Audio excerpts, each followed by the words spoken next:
volver a tenerte después de mucho tiempo de no verte por este set. Y siempre para mí es un privilegio contar con tu compañía, porque eres una persona que conoce la Escritura, que conoce la palabra y que el Señor le ha dado el don de poder predicarla y enseñarla con denuedo. Bienvenida. Gracias, pastor, y buenas noches a todos. La verdad es que el gusto es totalmente mío de estar aquí y gracias por la invitación, ¿verdad? Esta noche siempre es una bendición este programa y poder escuchar la palabra y sobre todo los estudios de la palabra, que es lo que la Biblia nos manda a hacer, escudriñarla, ¿verdad? Pues esta noche, hermano Nando, quisiera preguntarle algunas cosas sobre cómo engendrar a los hijos. La Biblia dice que la mujer se salvará engendrando hijos y es un pasaje que crea cierta controversia, ¿verdad? Lo hemos escuchado en la congregación, en estudios, y nos gustaría desarrollarlo esta noche. ¿A qué se refiere la palabra con que la mujer se va a salvar engendrando a sus hijos? Bueno, mija, en primer lugar, descartamos la salvación eterna, porque la salvación eterna no la ganamos por obras. Se estaría contradiciendo la Escritura que dice que nosotros somos salvos por gracia, no por obras, para que nadie se gloríe. Claro. Entonces, desde luego, descartamos la salvación eterna. Pero sí, el apóstol Pablo le está hablando a las madres de familia. Les está diciendo que hay algo del cual ellas pueden escapar, de lo que pueden ser salvas. Y de lo que una madre puede ser salva es de ver a un hijo esclavo de la adicción, de drogas, de alcohol, de rebeldías, de tomar malas decisiones en la vida que les va a llevar sufrimiento, y que esto es algo implícito. Sufre el hijo, el papá que sabe del sufrimiento del hijo también lo sufre con él, claro, porque el amor que se tiene de un padre a un hijo, una madre a un hijo, es algo totalmente sobrenatural, algo muy divino, que uno no puede ser ajeno al dolor de los desaciertos de nuestros hijos. Pero ¿cómo hacer para que una madre descanse, repose en que sus hijos van a caminar en la fe, que van a tomar decisiones acertadas, que si se equivocan, porque todos nos equivocamos, van a saber rectificar el camino, el rumbo, tendrán la brújula en la palabra para poder redireccionar su vida, su senda? No hay otra manera más, como lo dice magistralmente el apóstol Pablo, inspirado por el Espíritu Santo, engendrando a su hijo en el Evangelio. Amén. Tú sabes que en lo biológico, quienes engendran a los hijos son los varones, no son las mujeres. Nosotros somos los que engendramos a los hijos. De hecho, en nosotros está la determinación si va a ser el sexo, si es femenino o masculino. O sea, esa bendición la tenemos los varones. Entonces, cuando el apóstol Pablo dice la mujer se salvará engendrando hijos, no está hablando de dar a luz hijos, porque ese hijo que da a la mujer biológico no lo engendró ella. Ese hijo fue engendrado por un varón. Claro. Entonces no está hablando de tener muchos hijos y eso es lo que provoca la salvación de una mujer. No, sino que lo que está hablando es de que la mamá tiene una palabra poderosa, una semilla poderosa para que el hijo que ya nació biológicamente, nazca de nuevo espiritualmente. Amén. Y vaya si no, la madre tiene un poder tremendo en la boca, que hay mucha gente que está atrofiada, ya adulta, por una palabra que lanzó la madre en contra de él. Claro. Ya sea una palabra donde lo violentó con una frase, no sirves para nada, lo que hablas no es edificante. Esas palabras dadas por una madre pueden atrofiar de por vida a una persona si Jesucristo no la libera. Amén. Pero una palabra de bendición de una madre también puede superar, alcanzar a un hijo. Mira, a mí me llama la atención porque en la Escritura nosotros vemos que a veces los hombres, los seres humanos, cometemos errores. Por ejemplo, se deja ver en la Escritura por el apóstol Pablo, cuando le escribe en 2 de Timoteo, y busqué este pasaje de 2 de Timoteo 1:5, dice que Pablo trae a la memoria la fe no fingida que hay en ti. Le está hablando a Timoteo, tú tienes una fe no fingida, pero esa fe habitó primero en tu abuela Loida, o sea que la abuela Loida era convertida, y en tu madre Eunice, o sea que Eunice también era convertida, porque la fe de la abuela viene a la mamá. Sin embargo, la mamá se casó con un inconverso. Dice la Escritura en Hechos de los Apóstoles que el papá y nos lo da enfáticamente, nos dice que el papá de Timoteo era de origen griego. O sea que Timoteo vivió en un hogar mixto. donde el papá era politeísta griego y donde la mamá se convierte al evangelio porque la mamá de Eunice, que se llama Loida, era cristiana. Claro, o sea que el apóstol Pablo, cuando después lanza el consejo, no os unáis en yugo desigual con los incrédulos, en cuanto a los matrimonios mixtos, es porque él ya había vivido la experiencia de Timoteo. Amén. Timoteo tenía un padre inconverso, pero la mamá y la abuela eran convertidos. Amén. Ahora, ¿dónde está la clave para tener un hijo? Porque Timoteo es un hijo que crece en un hogar mixto, donde de repente oye de ídolos y de repente oye de Jehová, de repente oye de ídolos y oye de la salvación en Jesucristo. Pero lo importante es que el papá no es el que le traslada su credo al hijo, sino que el hijo se ve seducido, atraído por la fe de la abuela y de la mamá. Vamos a eso. Y entonces me gusta el hecho de que Loida cometió un error. El error fue: me casé con una persona griega, politeísta, pagana. ¿Qué costumbres tendría el papá de Timoteo? Pero cuando ya cometí un error, viene la situación: bueno, cometí un error, me casé con un hombre que no entiende mi fe. La Biblia no dice que lo adversaba, la Biblia no dice si el hombre griego la limitaba por ser cristiana, eso ya no lo dice. Pero de lo que sí dice, y estamos claros, es de que la fe de la abuela Loida, de la madre Eunice, es la que abraza a Timoteo. Amén. Timoteo rechaza la religión de su papá y toma el evangelio, la fe no fingida de la abuela, de la mamá, y él abraza esa fe.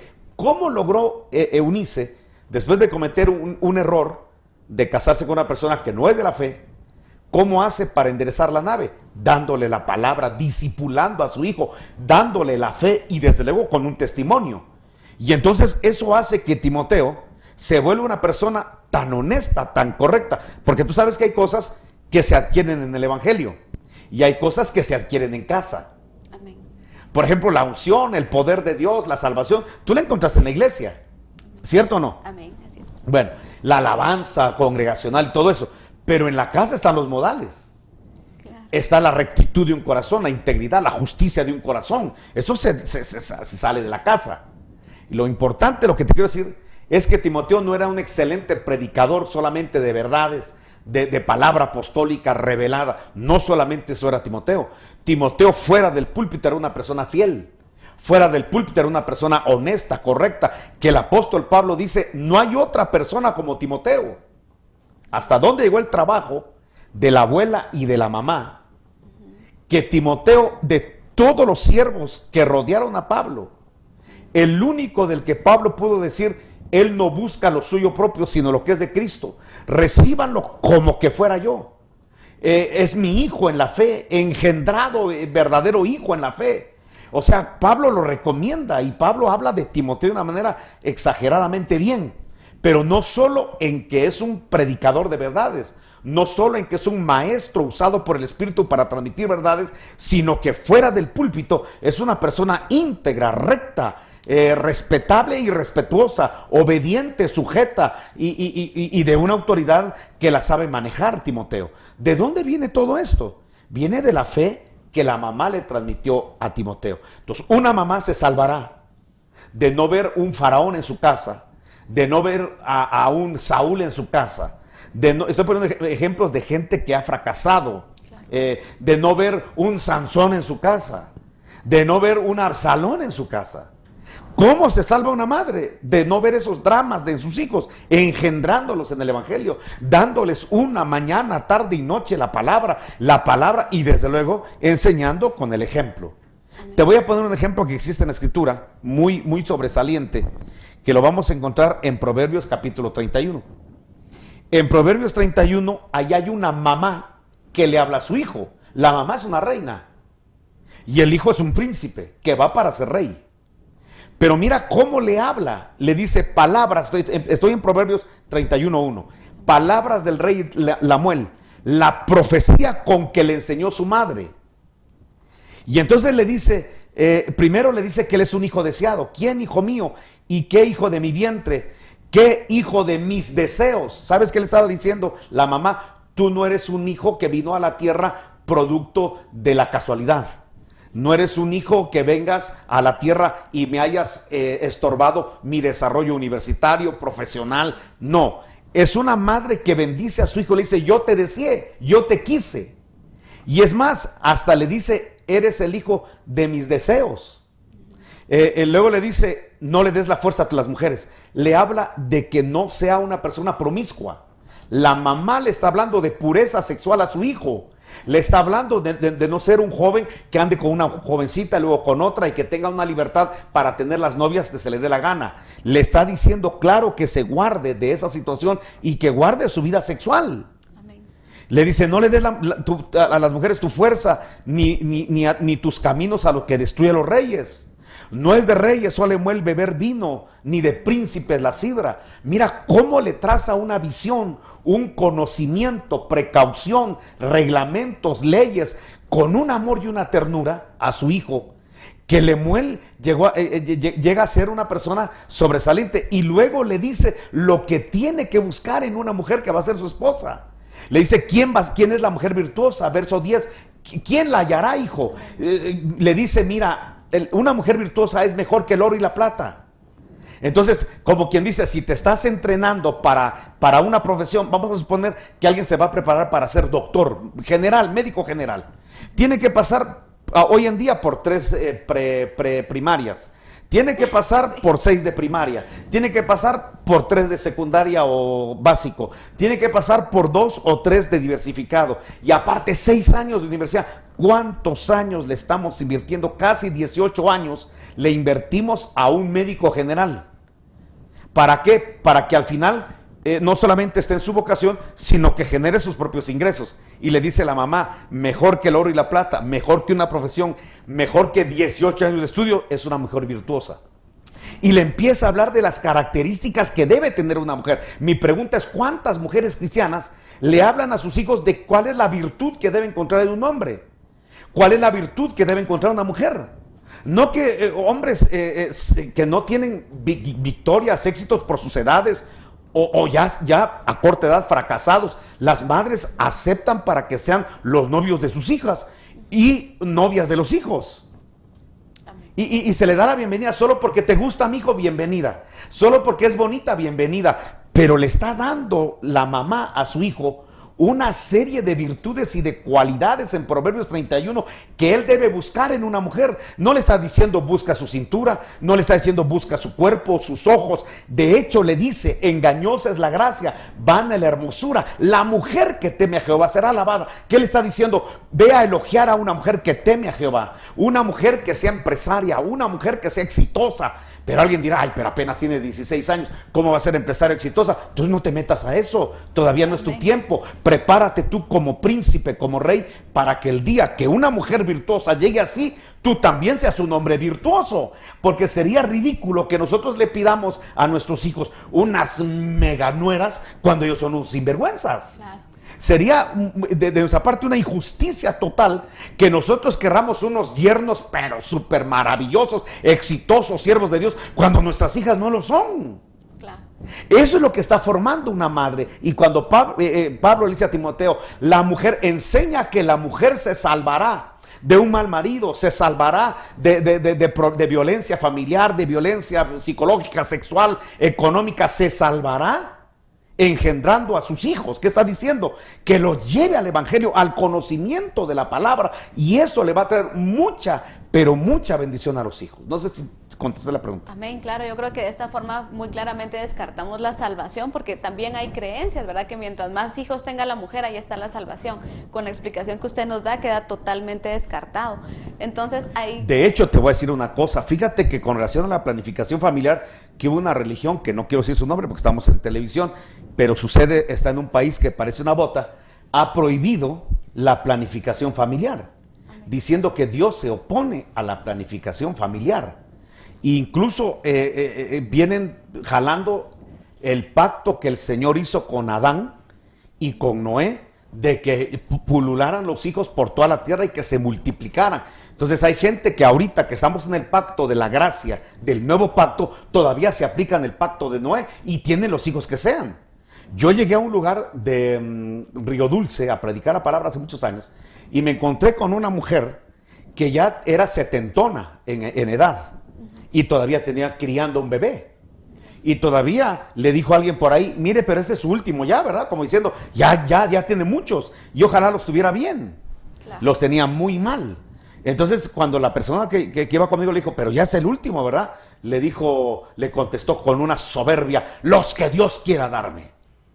O sea que es una torpeza creer que uno va a tener los hijos que Dios quiera, cuando estamos claros que el Señor nos dio el poder de reproducirnos.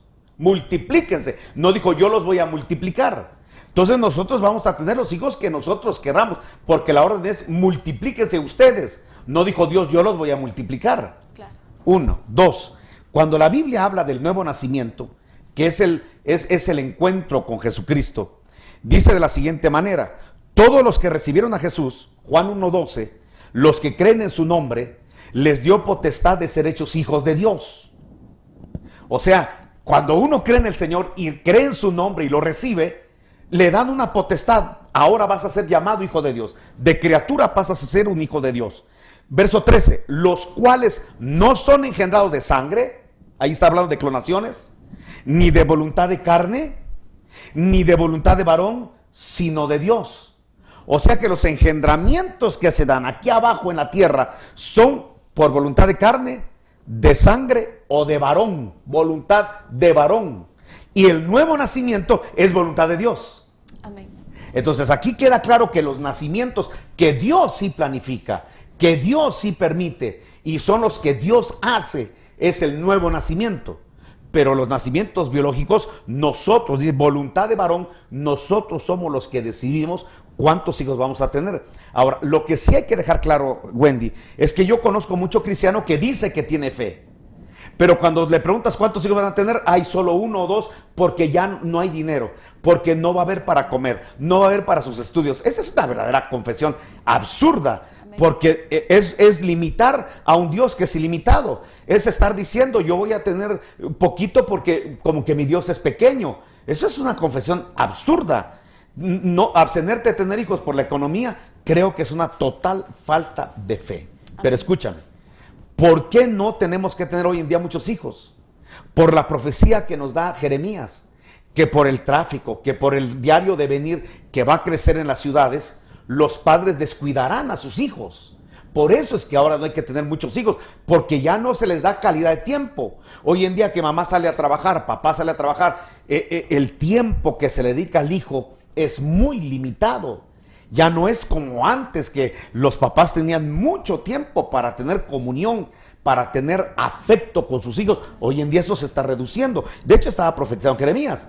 Pero lo que quiero decirte es que por eso es que hoy en día tenemos que tener una buena planificación, porque los hijos necesitan tiempo, dedicación.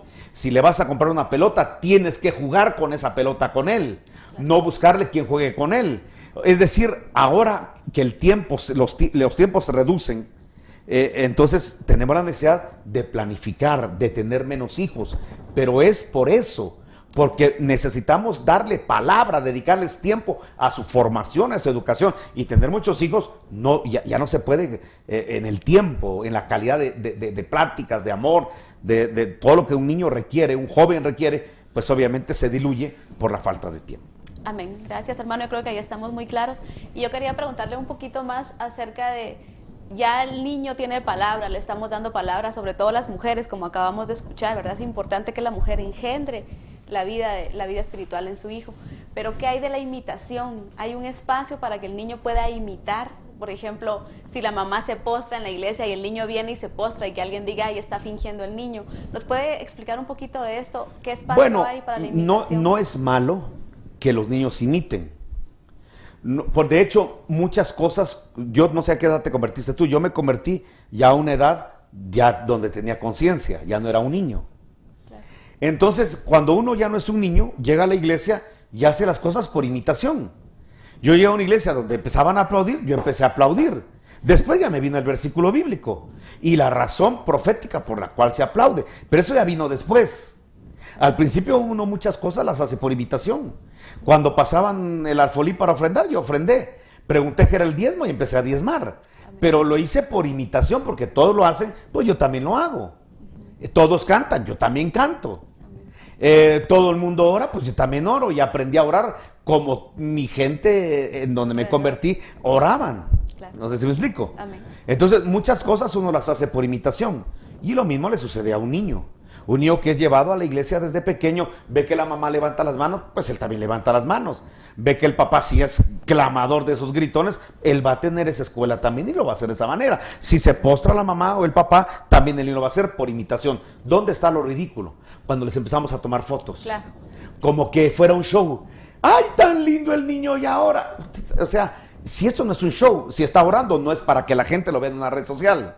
Amén. Si tiene una lágrima levantando la mano, bendito sea el nombre del Señor. Pero ¿por qué hacer un show de algo que es una intimidad con Dios? Y uno debe enseñarle a los hijos que toda experiencia que tenemos con Dios en la intimidad, Él, no nosotros, la va a respaldar en lo público. Amén. ¿Y cómo la va a respaldar en lo público? Con la bendición que va a fluir en la persona. Pero cuando al niño le sacamos una foto donde está, ¡ay, qué bello el niño, gloria a Dios! O sea, cosas ridículas. Entonces lo que va a hacer es que el niño, la próxima vez lo va a hacer para que le vuelvan a sacar la foto. Vean, claro. Entonces ya lo va a hacer como que él fuera un showman, ya no como que esto fuera algo realmente para Dios. Hay que tener cuidado de eso. Y que no necesariamente cuando un niño está orando, así hincado, necesariamente está orando. De repente solo está imitando una postura. Bueno, gloria a Dios que lo haga. No hay que decirle, ¿lo sientes o no lo sientes? Porque no lo sientes, no lo hagas. No, hay que dejar que el niño fluya, que imite las cosas buenas. Amén. Las cosas positivas, porque estas posturas que estamos hablando están registradas en la Escritura y es algo que cuando se hace de corazón a Dios le gusta. Pero el niño está siendo introducido, el hijo está siendo inducido. Hay que dejarlo y lo que sí es que no hay que, te digo, provocar que esta imitación que está empezando a tener el niño, después se vuelva una situación. Lo hago para que la gente lo vea, porque a mis papás le agradó ver esa postura, porque gané buenos comentarios de la congregación, Claro. y quiero seguir, me estimula que la gente hable bien de mí, entonces ya lo hago por esa motivación, ya no por la motivación de imitar a mi papá, o de repente si está buscando a Dios, porque es sorprendente ver que en la Biblia, la Escritura dice que de los que maman, Amén. eso lo dice el Salmo 7 por ahí, de los que maman, no digamos ya de los que caminan, de los que se postran, no, de los que maman, y de los niños y los que maman, estableciste una fortaleza. Y el Señor más adelante tomó ese pasaje y quitó la fortaleza, no la anuló, sino que le añadió algo más, estableciste la alabanza. Entonces Dios sí puede oír a un bebé, a un recién nacido. Y te lo pruebo en el caso de Agar, cuando la echaron de la casa. Dice que Agar se puso a llorar. Se dejó al niño en un lugar y ella se fue a un tiro de piedra de distancia, diciendo, no hay agua en el odre, aquí nos morimos.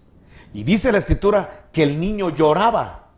Entonces cuando el ángel llegó con Agar, le dice, Dios ha oído el gemir de tu hijo. Amén. O sea que Dios oye el llanto de los bebés como un clamor. Dios interpreta bien el lenguaje de un bebé, nosotros no. Claro. Él nos quiere decir que tiene una pulga, no lo entendemos. Él nos quiere decir que ya está mojado, que ya tiene hambre, a veces lo entendemos, a veces no. Pero Dios entiende ese lenguaje, que está registrado cuando llega el ángel y dice, Dios oyó el llanto de tu niño, por lo tanto te muestra una fuente de bendición. Entonces muchos padres hemos sido bendecidos por el llanto y el clamor de nuestros hijos. Amén. Que no hayamos tenido conciencia de lo que pasó en el mundo espiritual es una cosa, pero lo que Agar oía era un niño llorando. Y ya, me imagino tapándose los oídos, no quiero oír el llanto de mi hijo. Y que si Dios lo que estaba interpretando era un clamor de SOS, de ayuda, que Jehová lo que hizo fue contestarle, no a la mujer cobarde que abandona a su hijo para morirse, sino oye el clamor y el llanto de un niño. Gloria a Dios.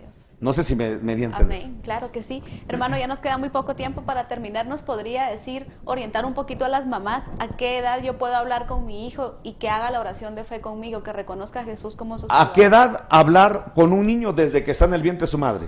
Gloria a Dios. Recuérdate que cuando María, la madre de Jesús, lanza un saludo, pero era una mujer llena del Espíritu Santo, Amén. que llevaba el verbo adentro. Lo hermoso es que hoy en día hay muchas mujeres que ya tienen al verbo adentro, Amén. porque como dijo Juan 1:12, ya lo recibieron y creyeron en su nombre, como María lo llevan adentro. Es que lo que valía ahí no era el estuche físico.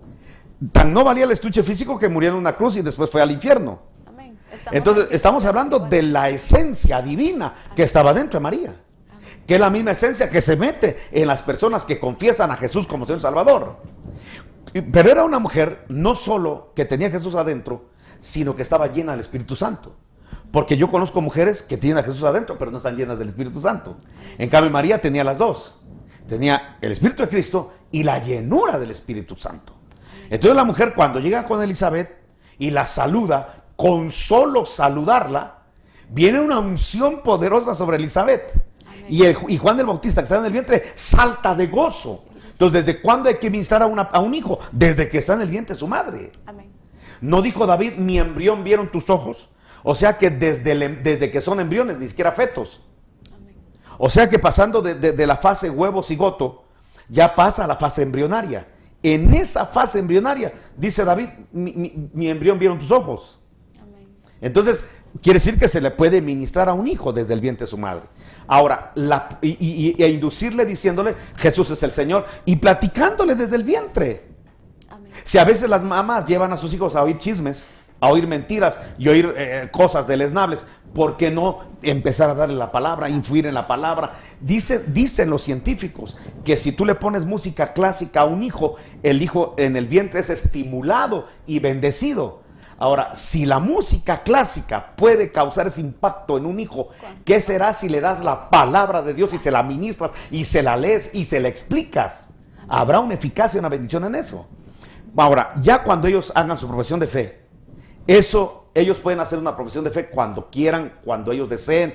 De hecho, en las escuelas dominicales se les orienta mucho a eso. Pero ya una experiencia personal con Cristo, eso lo determina el Dios de la gloria.